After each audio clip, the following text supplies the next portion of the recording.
لوگوں کے شکر گزار رہیے۔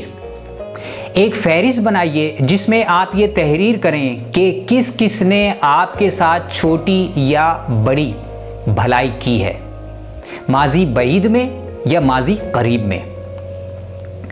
ہم عام طور پر لوگوں کی ان باتوں کو تو یاد رکھتے ہیں جو ہمیں بری لگی ہیں، اور ہو سکتا ہے کہ آج سے 10 سال پہلے کسی نے آپ کے ساتھ کوئی برا معاملہ کیا ہو، وہ تو ایک مرتبہ کر چکا، لیکن آپ 10 سال سے اس واقعے کو یاد کر کے اپنے آپ کو کچوکے لگا رہے ہیں۔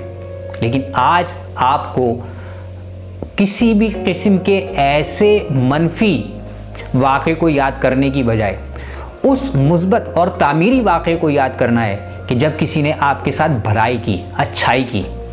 جب آپ فہرست بنانا شروع کریں گے تو ایسی بہت سی بھلائیاں اور اچھائیاں آپ کو مل جائیں گی۔ عمل شرط ہے۔